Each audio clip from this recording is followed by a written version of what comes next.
Happy Spiritual Sunday. So we are here. We are in Boca. Welcome to those of you who are joining us from all around the world. The beauty of the light, if you really think about it, those of you who have taken the classes, the light always works win-win.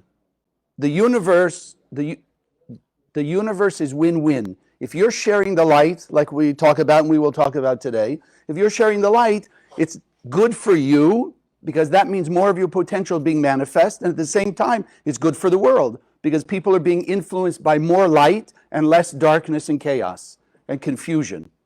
So it's always win-win. Our opponent, just to throw it in here, our opponent will often make us believe there's such a thing as win-lose, right? You look back at time, you say, oh, look at this business deal. This one won and this one lost, right? They really got a good deal on this, that, or the other thing, or somebody win-lose in a relationship or whatever it may be. But Kabbalistically, there's no such thing. There's temporary.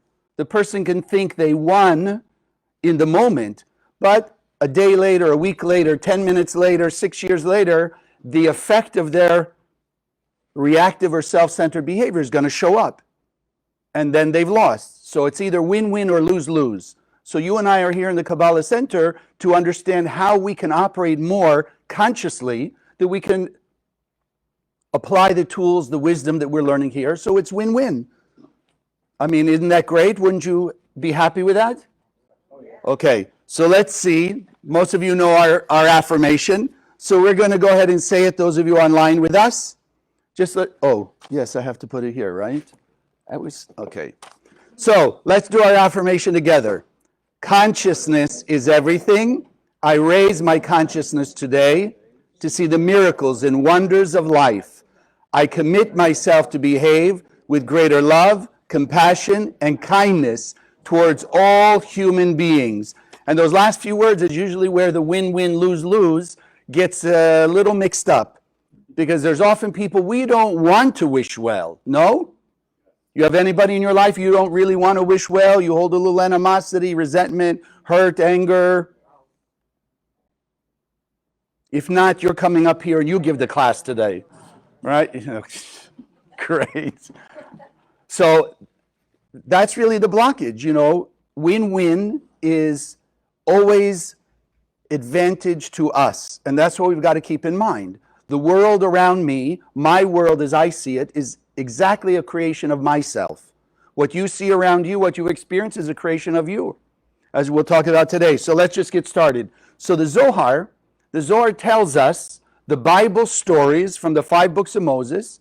The Bible stories are not to be taken literally or only literally, but there's a deeper message inside. There's a lesson, there's a wisdom that we can learn, which is what we're going to talk about today. But what does it mean? It doesn't mean that the stories aren't true. It doesn't mean that there's not a validity to what's going on. But the Zohar, the Kabbalists, give us a way to understand what's the lesson, what's the technology, what's the universal laws that these stories are teaching us. So that even though the story is thousands of years old, the benefit that we can get happens today. And I came up with an interesting example like this. So let's say you just came out of, some planet out in Alpha Centauri somewhere. You've never seen Earth. You have no idea what goes on here. But what do? You're watching somebody and you see somebody's in their kitchen and they drop a plate. The plate falls and it breaks.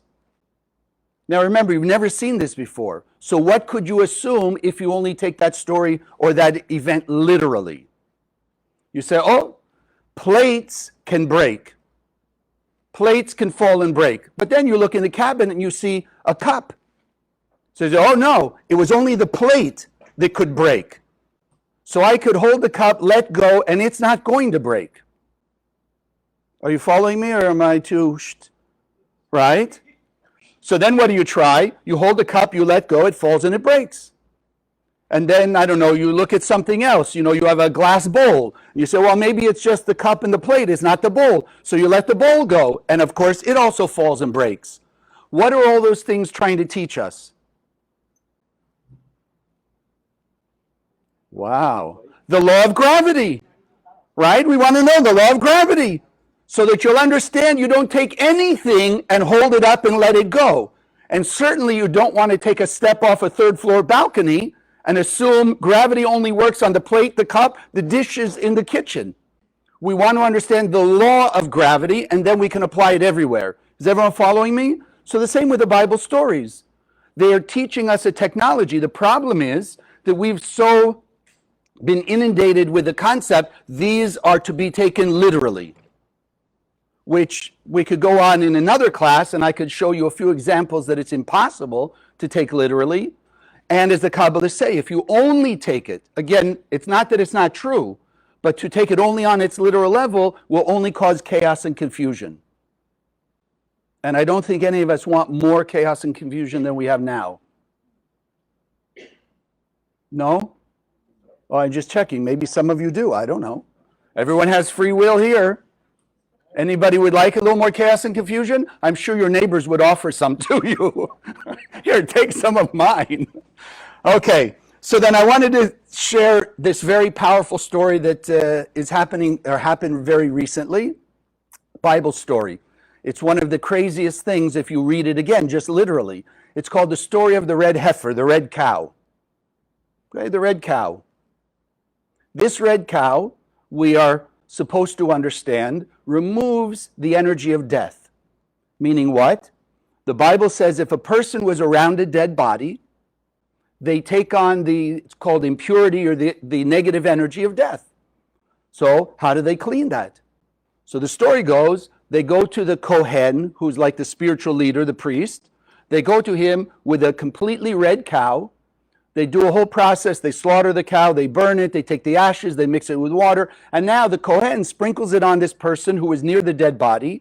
And this is supposed to cleanse the person of the energy of death. At the same time, which we also want to understand, the person who's doing the cleaning, the one who started pure and now is going through the process of sprinkling the water with the ashes and a few other things on this person who had been near a dead body, as the person is now cleansed of the negativity of death, the Kohen is now becoming impure. And so he has to go through his own process, how to cleanse that. Do you understand that? Yeah, but could I ask a question? Okay, go ahead. I thought the Kohens are not allowed to be around. In this case, they are. It's not a dead body. They're doing the sacrifice. Oh, okay. Exactly. Okay, good question. So you read the story, great. We don't have a completely red cow. We don't have, Kohen. We don't have the temple. We don't have any of those things. So what does it mean for us today? And that's what I wanted us to understand. What can we get out of it, like that law of gravity?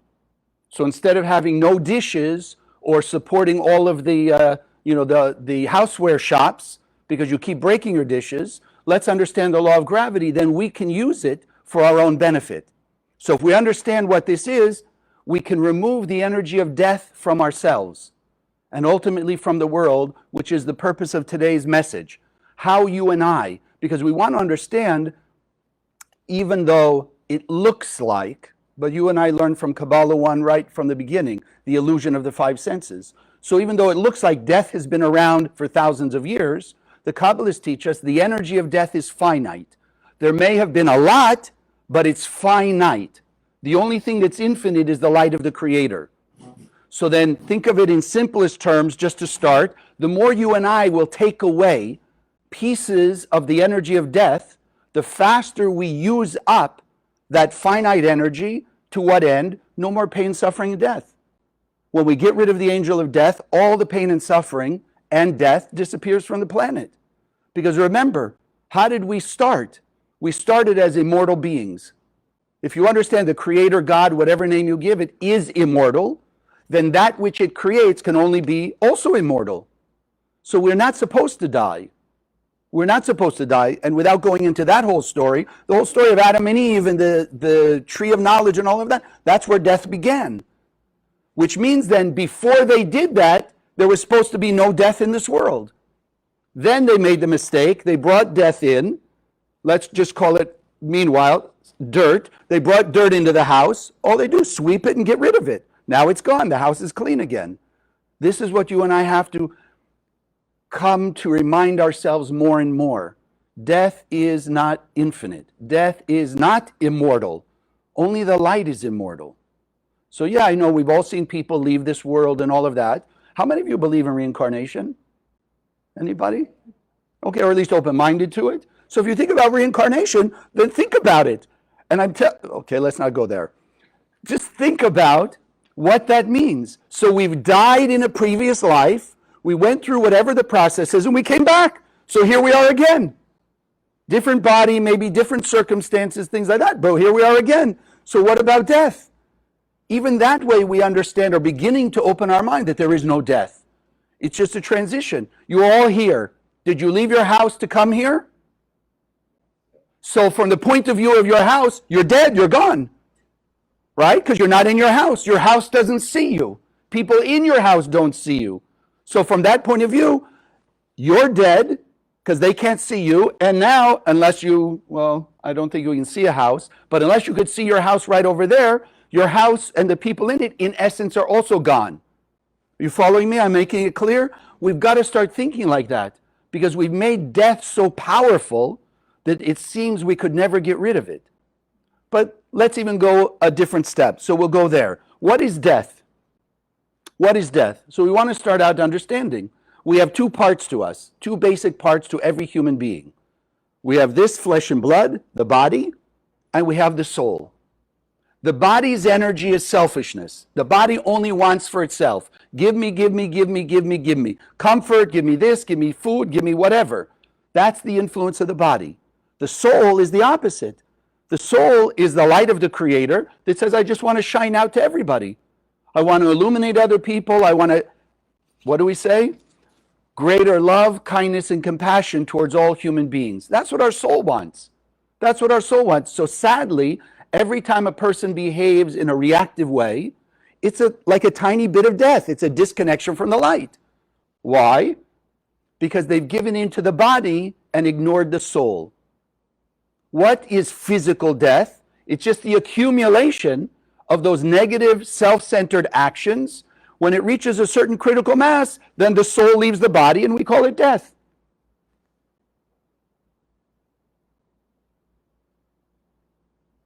I just want to let that sink in a little bit. The angel of death doesn't cause the death.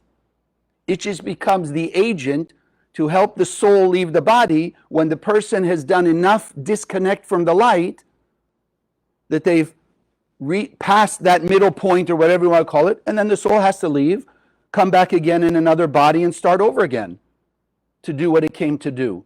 So then in essence, if you think about it, what is life? Every day, hundreds or thousands of times, you and I have the choice. Every day, every moment. Are we going to live by the body, give into the body energy, or are we going to live by the soul? That's it.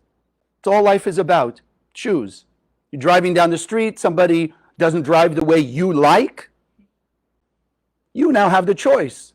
Give into the body, scream, yell, whatever you do in your car, or let the soul take over. Send them light. Send them light. Meditate that they'll be protected as they drive down the street. It's our choice. As we said in the very beginning, whatever we put out into the universe is what's going to come back to us, regardless of what they do, what they say, what they don't do, what they don't say. Everything is cause and effect. What we put out there will come back to us. So then if you think about it now, why is the Bible, this code, telling us if a person is near a dead body, they're taking on some of that energy? Because now come to understand, when the soul leaves the body, and the body is still there physically, what's the energy of the body? Selfishness, ego, fear, anger, jealousy, greed, all the negative emotions that cause us turmoil, pain, suffering, stress, anxiety. So then a person who's close to that is automatically picking up that energy. So they are now being added to their environment, their aura, the energy of selfishness. So they go to this Kohen, they go through the process, and they get cleansed of that energy. Some of us, maybe some of you know, crystals, people are using crystals today, different incense, things like that, to remove the negative vibes in your house or around you. Things like that, or people carry crystals. Why? Because they want to be protected from negative vibes. What does that mean? Exactly what we're saying. Think about the people that you don't like. Why don't you like them? Don't say it out loud, okay? Right? Because they put off negative vibes. Whatever their actions are, you feel the negative vibes from that. You say, oh, I don't want to be around that. I want to be protected. The sad part is we usually run away or push them away somehow. It doesn't protect us from the negative vibes. The only thing that will protect us from negative vibes is the light. The light. So the more light actions we do, the closer and more connected to the light. The more self-centered, and it doesn't have to be the mean, rotten stuff like we generally see out there, but you and I, a little bit of impatience, a moment of jealousy, a little bit of guilt and shame. Guilt and shame doesn't seem like it's so bad, does it? But Kabbalistically, it's all, again, the aspect of the body. Give me, give me, give me, give me. Okay, let me tell you, because some of you are newer. Guilt only affects good people. When you and I used to also be bad, not bad, but bad, right? We did something because they did it to us. So we have to scream back, we have to yell back, etc. And then we hear that voice of the opponent in our head say, they deserved it. So you don't have guilt over it because it's justified. They said the bad thing, you said the bad thing back, right? And then they went, oh, so sorry. Okay, leave you alone. So you think you won. And then what happens? Then as you grow and you become enlightened, you say, oh my God, why did I do that? That was self-centered, and now we have guilt. What's the problem with guilt? It's still about me. I'm guilty. What did I do? How come I did that? There's no fixing it. There's no repair. You spill something on the floor, what do you do after you feel guilty for a minute? Yeah, or you could just sit there forever, go, oh my God, how did I do that? I didn't pay attention. I was so stupid. How come that? Blah, blah, blah. You go on forever and ever. You know, it sounds silly, but when you look at the guilt and shame that we do hold, it's just the same thing. It's just in a different frame. You say, okay, I said a nasty thing to that person. They left the world and that was that. So how long are you going to hold on to the guilt? How long are you going to let the milk or whatever it is spilled on the floor stay there while you just wallow in your self-pity? That's what guilt is, self-pity. No, we got to change it. That's the point of what we're doing today. So we got to go back and remember, Kabbalah 1, we are filled with light. If you believe in a creator of any form, it is pure light. That's it. So what's the only thing that it could create with? Light. So then it created us, filled us with light. So we are, as we often say here, we are pure and perfect beings of light. So we've got to keep that in our mind, that inside of us is this infinite power of creation. You guys are really good. Cell phone. Okay, here. Don't look at my credit cards. Okay, cell phone. How did this come about? Simple terms in the physical world. Somebody created it. Let's just make it simple, right? Somebody created it. Well, you live in a house, apartment? Yes or yes? Okay, good. Even if you live in the, not you guys, but if somebody lives in a car, it's still, okay, it's a car. Somebody created the house, the apartment, the car, whatever it is. So humanity has been creating, so to speak, for thousands of years. So why now do we think, oh no, I don't have the power to create health, happiness, prosperity, love, joy, protection? Sure, we can create this very simple, uncomplicated thing called a cell phone. That was a joke. It's very complicated, at least to me, right? I can dial, but how it works, I have no idea. You follow? We can do all that, but no, person not feeling well, oh, that's it. It's over, right? Person doesn't have a good relationship, or they have trouble in their mind or trouble in their business. Why wouldn't we think that we have the power to fix it? If we had the light of the creator, we have an ability to be a mini creator in this world. But we forget, because we have that other force in our head called the opponent that's there to taunt us to misuse our power. It has no power of its own. It can only make us misuse our power by all the reactive things. So we got to remember that. I have the light inside me to fix anything and everything. So then, I want to remind you, don't let yourself say, can't do this, it's overwhelming, it's too much for me, it's impossible. Nothing impossible to the light of the Creator in us. Like this, we're talking about removing the angel of death from the world. They used to say, there's only two things sure in life. Some of you remember that saying? Death and taxes.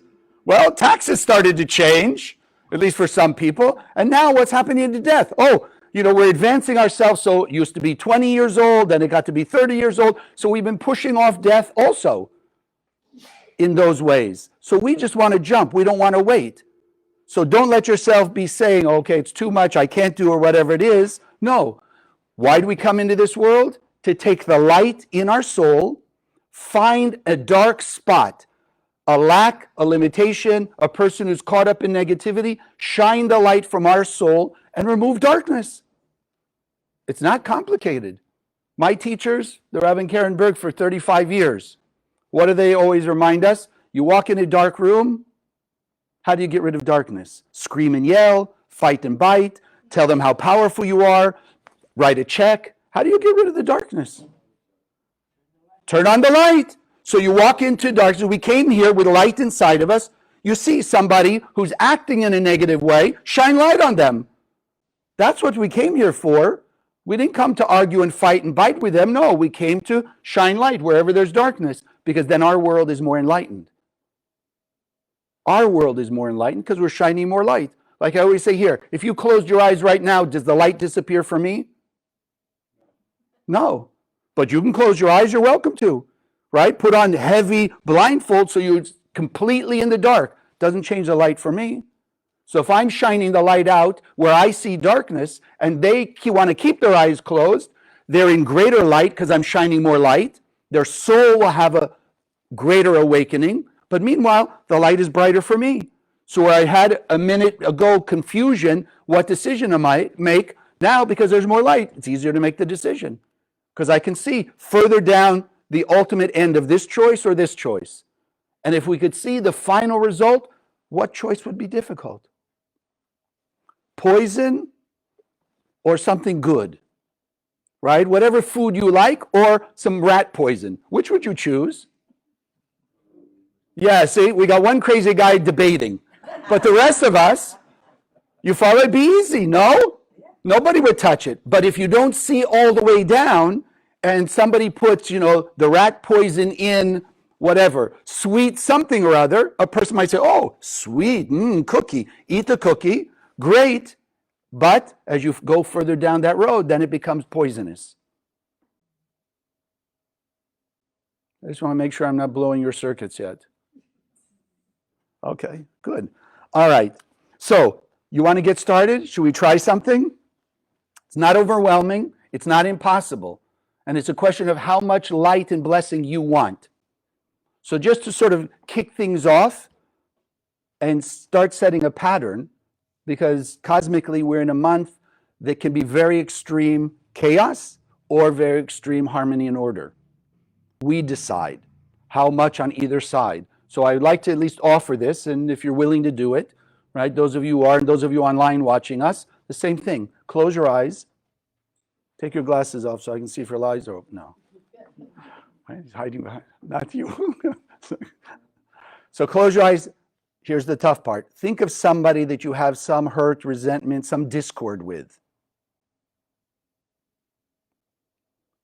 Just envision them. Keep yourself at peace, harmony. Just think of the light. But now look at them a little differently. See the lack that they've been expressing by whatever that behavior was, whatever the words were. That's not their soul speaking. That's their opponent that they've given into. That negative, limited voice. And now feel the pain of their soul that wants to be kind, loving, forgiving, tolerant, caring, that's stuck in a body that's acting in that negative way. Feel the pain of their soul.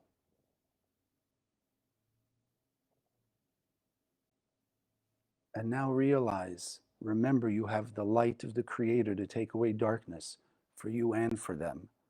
And just envision out of your heart a beam of God's light shining out to their heart. And as you do that, just see how much brighter your world is, first and foremost. And then listen to the voice of their soul that is thanking you for helping it to be released from the bondage of whatever that negative behavior they were doing. Focus on the voice of their soul. Grateful, appreciative, knowing that it's going to be freed from that prison of negativity.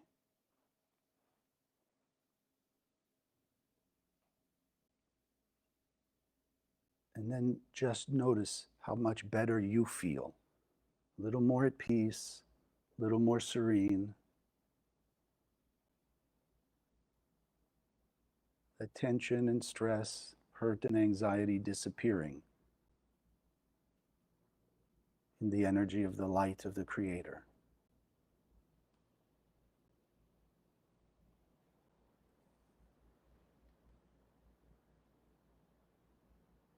Okay, and when you're finished, you can open your eyes.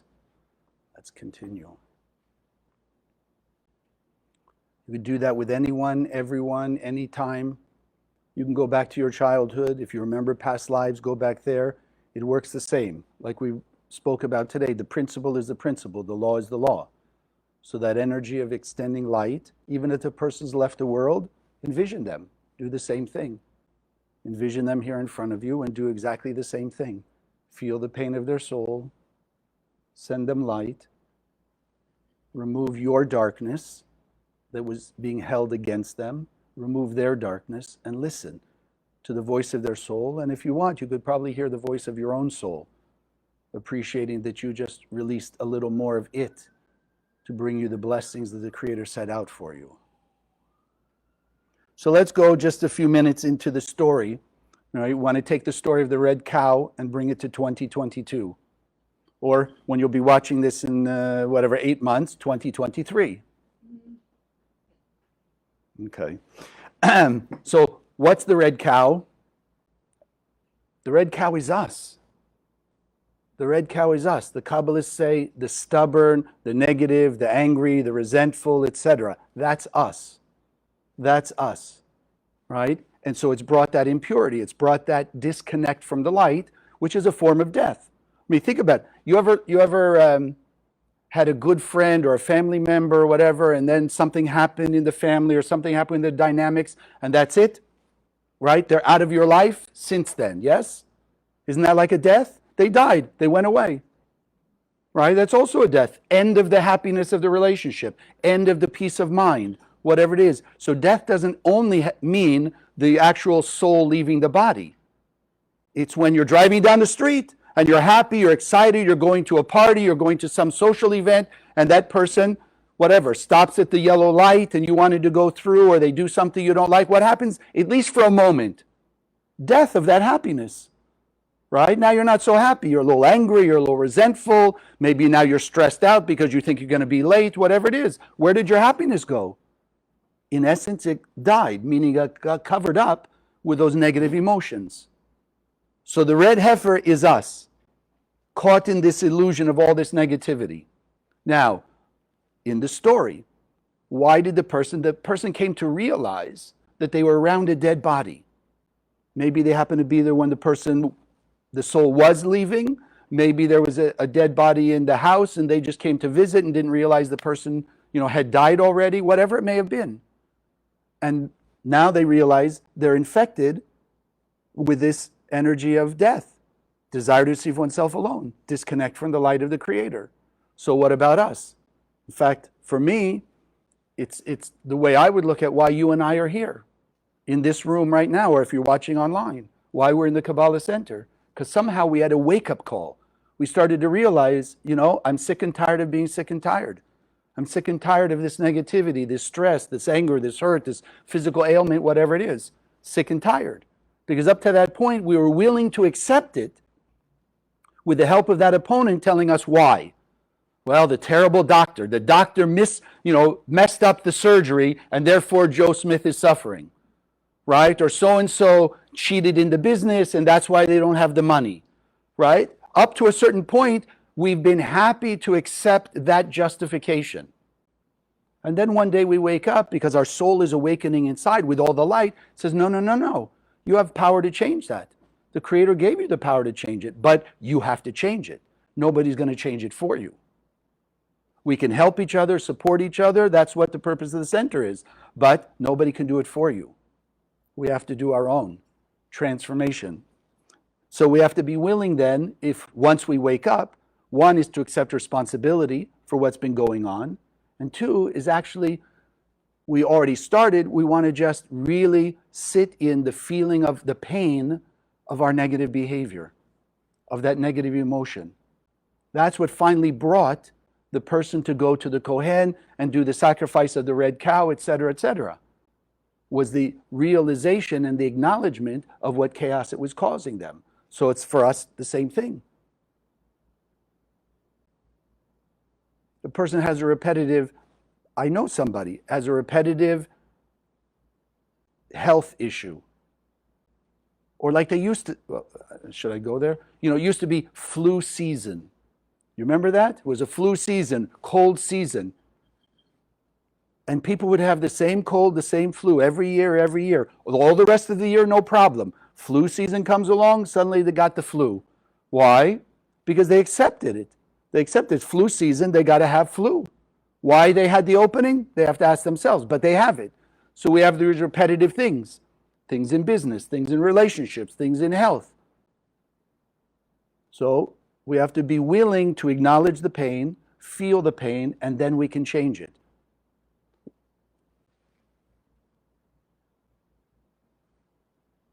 You read, okay, let's go there.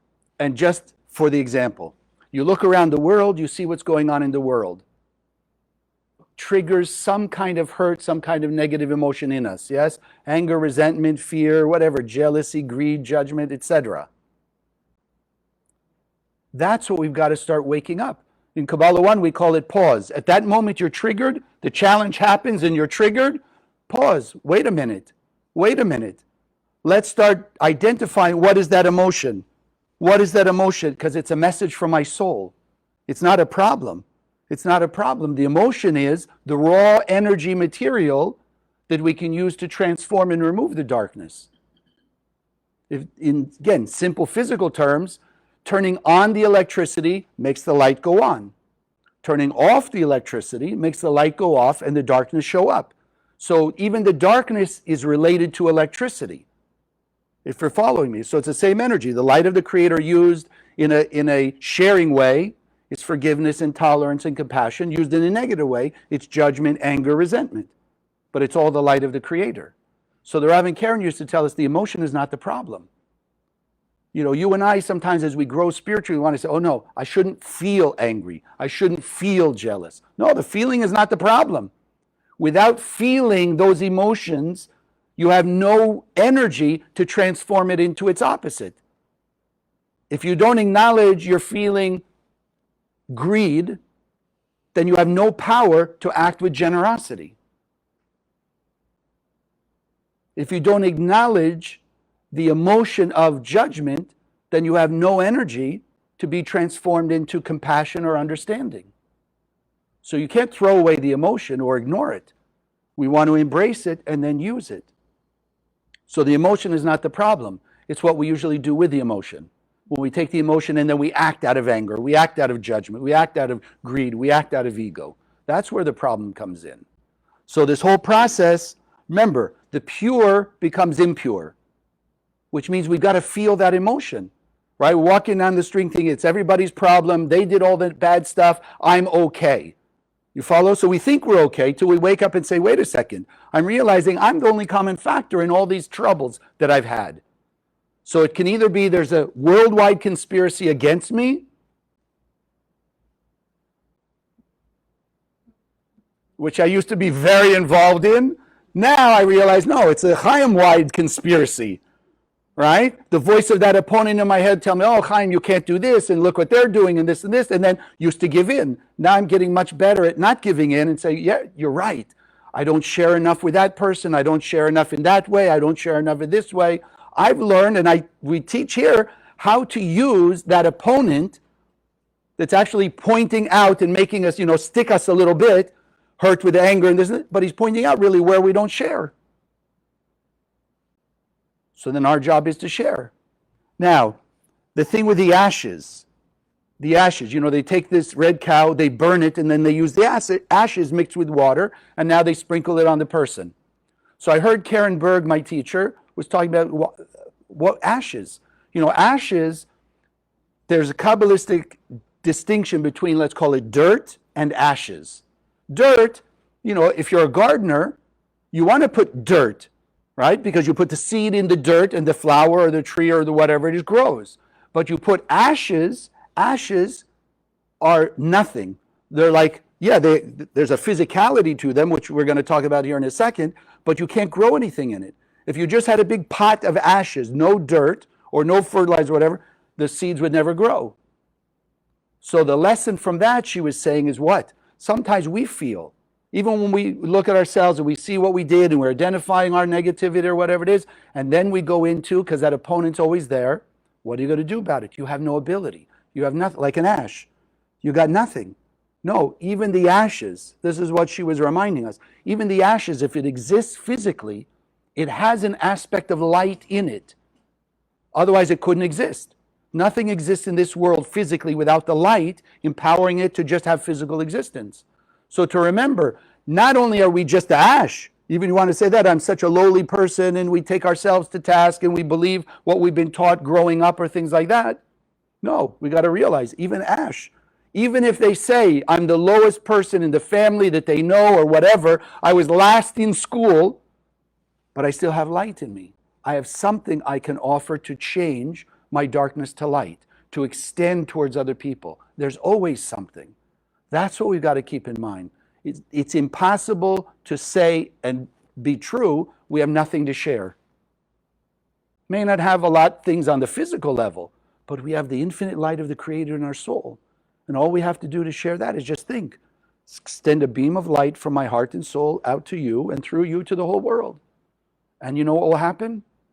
Even though we don't see it or don't feel it, the beam of light goes out through you to the whole world. Because consciousness is everything. So if I'm directing the light in me, which is the power we have, to go out to you and through you to the world, that's where it goes. It can't say no. The voice of the opponent is only trying to make us forget we have that power and that ability, and therefore a person won't extend the light. Not that they don't have it, not that they're not capable. But they don't believe, they don't understand it, they don't have awareness of it. So we want to start waking that up. Because piece by piece, like we said, death is a finite energy. Let's just, for the metaphor, it's 8 billion pieces. If today every human being on earth took away one piece from even what we're talking about, removing one piece of their anger, resentment, hurt, guilt, shame, if everybody did it today, use up all the energy of the angel of death, disappears. No more death, no more pain, no more suffering. That's the idea. So I want to give you a couple quick stories about people who did that. One of the ones that I like most is the story of Rabbi Akiva, great Kabbalist, about 2,000 years ago. His daughter, he understood from astrology, whatever his divine inspiration, she was going to die on her wedding day. Never told her, of course celebrated, helped her, good life and this and this. It's her wedding day. So the wedding goes on, this and that, the whole thing. At the end of the wedding, she's still around. So he goes to her and he says, explain the whole thing, your destiny was to die on this day. What did you do to change that destiny? So she stops and thinks. Has to be some sharing act, and the only thing she'd come up with, she says, well, in the middle of the reception, remember, it's her wedding. It's not like you and I were guests. She's like the star of the show. In the middle of the reception, she saw through a window, she saw a poor man out there, looked like he was starving. So she went to go give him food, and then came back to her reception.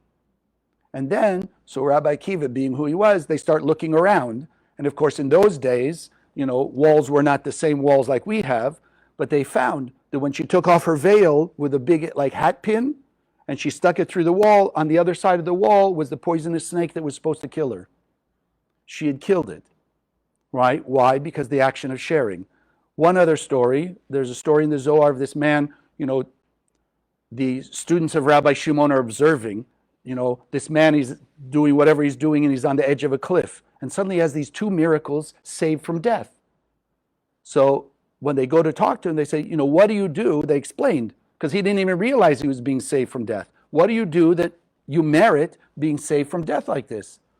And he thinks and he thinks and he says, the only thing I can think of is, before I go to sleep, I offer forgiveness to anybody who hurt me, and I ask forgiveness from everybody I may have hurt. And they said on that merit, he was saved from death twice in the time they were observing him. So it's extremely powerful, and I hope none of us are on that level where, heaven forbid, we're a person about to leave, but we can all reduce the death of peace of mind and kindness and good, and harmony and serenity in our life. So we've got to start today. Start today. You want to be saved from death? So let's do it.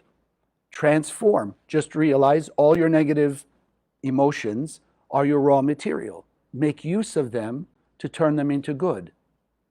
Right? Transform, cleanse anger with kindness and compassion. Transform ego with humility. In fact, one of the steps to go to ask for help is a sign of humility, according to my teachers. Because the Kabbalists write, death is made up of ego, which we said, desire to receive oneself alone, which is the ego, separate from everybody else. So you turn ego to humility, ask for help, support people, help other people, things like that. We start to transform the energy of death to life for us individually and then collectively. So we want to keep in mind, we're created immortal by the Creator. That means, yes, even in the physical body, immortality in the physical body. Therefore, we have the power in us. There's a cure for everything.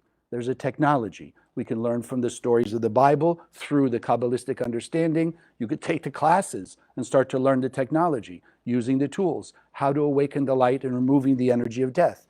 We just have to be willing to face our own negativity. And as it said, jump into the pool of impurity to draw out the purity. Acknowledge our own negativity, our own blockages, our own misbehavior. Jump into that pool, feel it, and then draw out from it the purity of its opposite: kindness, love, generosity, compassion, tolerance, forgiveness, whatever it may be. Because then, as you and I are doing that, and because all the souls are connected, then not only will our life be better and people start to see us, but we can actually be the example and set the example for other people, that as they follow it and they're doing the same thing, suddenly, like we said, we got 1 million, 10 million, 50 million, 1 billion. The more people will do this and take away the power from the angel of death, the faster we can live in the Garden of Eden, which is our birthright, to live in this world in the Garden of Eden. We'd like to see it soon, and with all of our help and all of our effort, be willing to do that, we can make it happen. We are so close, you have no idea how close we are. We're really we're like at the gate. We're at the gate of the Garden of Eden. All we have to do is have the desire, be willing to do the work, and then we can do like these stories I shared with you. We can remove death from the landscape of humanity and just live with peace and love and harmony forever. God bless. Oh, thank you. So as we do every Sunday, I again want to thank all of you for being here, number one, and those of you following us online. The mission is spreading this wisdom and spreading our tools. And another reminder, if you don't have one of these, at least this, get one of them. It's just a piece of the Zohar, which is a beacon of light. It just shines light. What does the illusion say? I think here and there we talk about it. The illusion says it's a book. And if it's a book, what can it do for us? Especially when you open it up and you see it's all Aramaic. Anyone here speak Aramaic? Exactly. So what could it do for us? That's the illusion. That's the illusion. The reality is it shines the infinite light of God. It's a portal from the upper worlds to us. So if you carry it with you, you're in a sphere of light stronger than you were without it. And then you keep spreading it. So our ultimate mission is spread so many books of the Zohar around the world that the light is bright. We all have a soul awakening. we all do what we talked about today. We cleanse ourselves of the energy of death faster, and then we don't have to wait for more pain and suffering to do the same. So it's only with your support that we can make that happen and happen faster, which is why we take this moment here to do the blessing. And those of you who are following us online, I did put the link for giving. So those of you here, if you hold your donation in your hands, just we want to put our love and our blessing and our energy in it.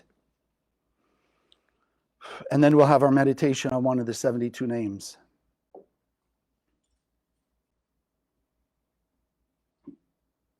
The money is a vessel. We want to inject our love, our gratitude, our kindness, appreciation to the light in our soul for its constant effort to wake us up, to supply us with all our abilities, with everything we have, everything we're capable to do.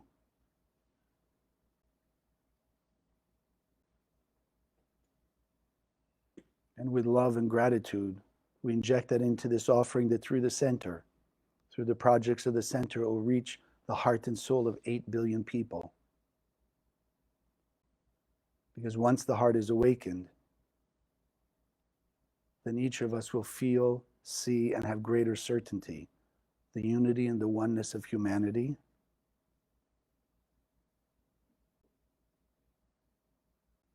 the truth that we are immortal beings, and that we can and will, hopefully soon, live together in peace and harmony in the Garden of Eden. Joy, happiness, love, and unity eternally. And so we offer this gift that it goes through all the networks of the center, achieves its mission, the end of all pain, suffering, and death. And together we say, Amen. So those of you who are not familiar, what you see here in your left is called the 72 Names of God. We're going to use this one. Aramaic letters, like we said, just portals from the endless world to our world. So this combination, Nun, Yud, Taf, and all you need to do is look at the shape of them. The unique shape allows a certain frequency of the light of the Creator to channel into this world through our eyes to our soul. And in this case, this is literally the name of God, the end of death, the death of death. So we want to take everything we did today, all the new awakening and understanding, and that one meditation you did with that person, and we want to expand it out to everyone. So just look, let it be engraved in your mind's eye, Nun, Yud, Taf. Okay, and if I can ask you, sit comfortably in your chair, feet flat on the floor, hands in your lap.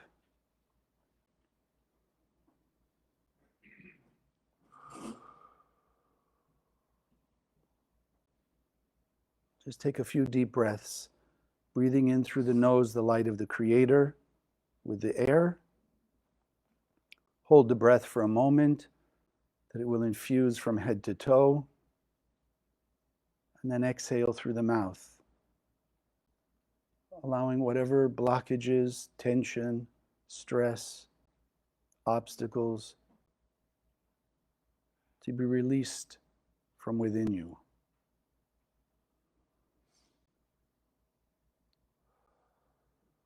Breathing in through the nose, hold the breath for a moment, exhale through the mouth.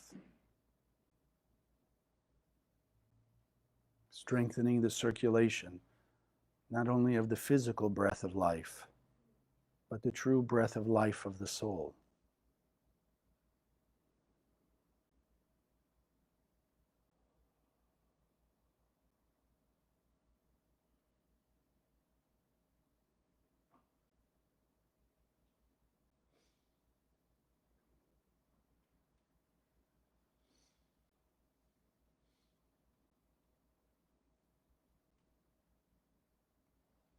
Relaxing into the light of the Creator. feeling the warmth of the light in you and around you.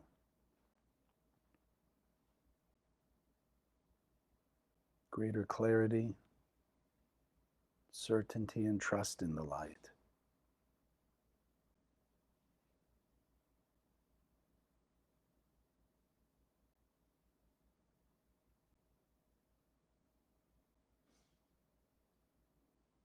And envision just above your head these energy forces, Nun, Yud, Taf, conduits of the light of the Creator.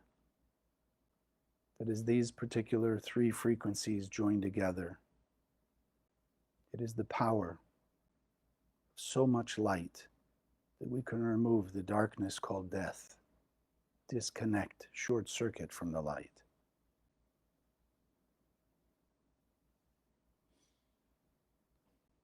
And allow a beam of light in your mind's eye from the upper worlds to descend to the Nun Yud Taf, that you see the light in them grow even brighter.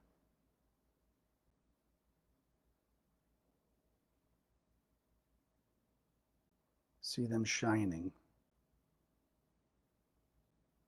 Allow yourself to feel that vibration that shines through them of immortality.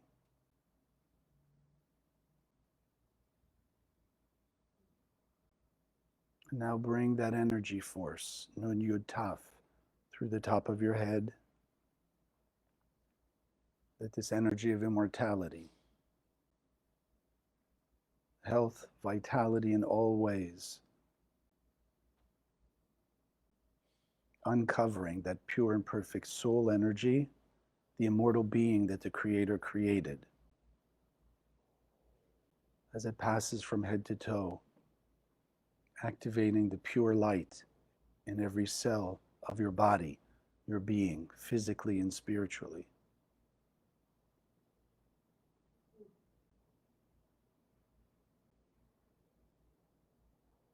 If you happen to see a dark spot somewhere, focus the Nun Yud Taf there. Let it awaken light in that spot. The darkness disappears, the true light of your soul revealed in its place.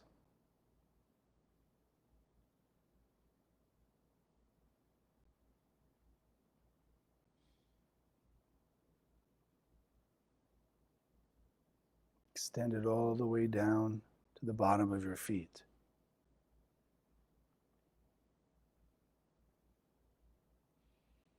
And now place the Nun Yud Taf within you, just in front of your heart and soul. And allow a beam of light, true compassion, unconditional love, to be extended out from you through the Nun Yud Taf, and see that beam weaving through all your family and friends directly to their heart and soul, filling them with light that takes away their darkness.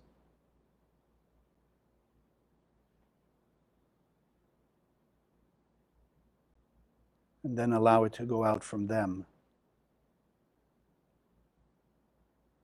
to the 8 billion people on the planet, directly to their heart and soul.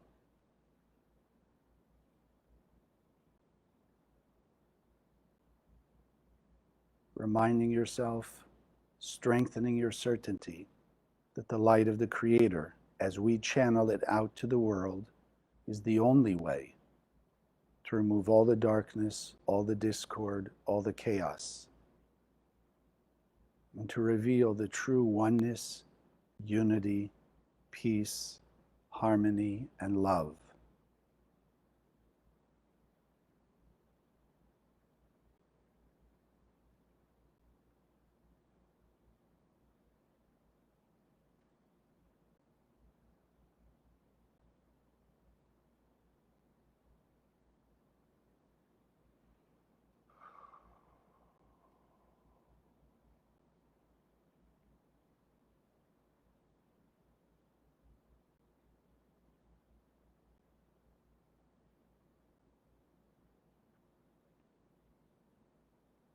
Feel the circulation from the upper worlds, your true, pure soul, drawing light from it, through you, out to the world, that then circles back, the ultimate circulation of life force.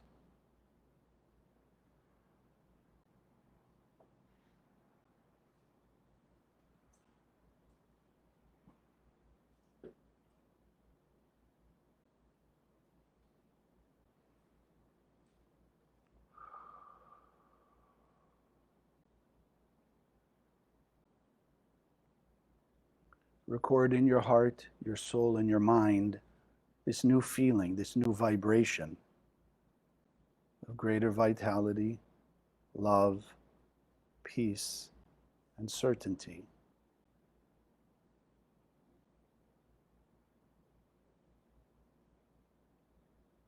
Engrave it so powerfully that it will stay with you from this moment forward. And commit yourself to let it be always in front of your eyes, always on the top of your mind and your thinking.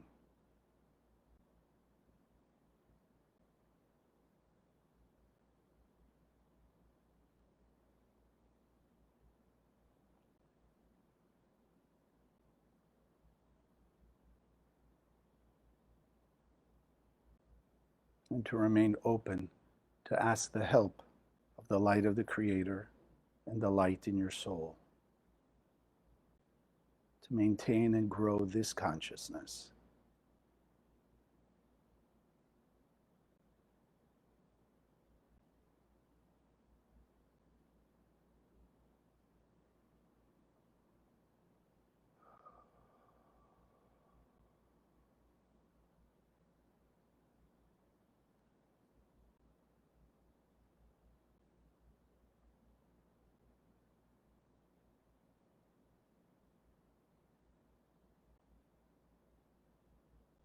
And together we'll take one more deep breath to anchor it in, solidify it.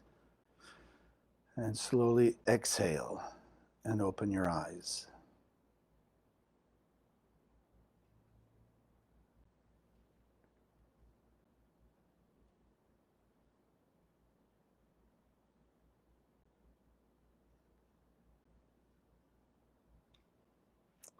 Thank you for joining us. Those of you online, have an amazing week. And again, those of you who would like to perhaps meet one-on-one, a little more detail, maybe some personal issues, please contact me. We can make those arrangements. That is possible. And frankly, if you have a group, even if it's online, you have a small group of people who would like to study together, we can arrange that also. So just let me know and send me your questions, your stories of miracles and transformation, so I can share it with others and inspire others to do the same. God bless. Have a great week. Those of you who are in America, happy 4th of July, a safe weekend, and let's celebrate not just independence of America, but our independence from the angel of death from this moment forward with this lesson. God bless. Have a great week. Thank you for joining us. If you liked what you saw, subscribe to this channel that you'll be notified when we post new videos. Share the video with your friends, they can also benefit. And check out the website, www.kabbalah.com, that's Kabbalah, for hundreds of articles and classes. Wish you an amazing day, and God bless.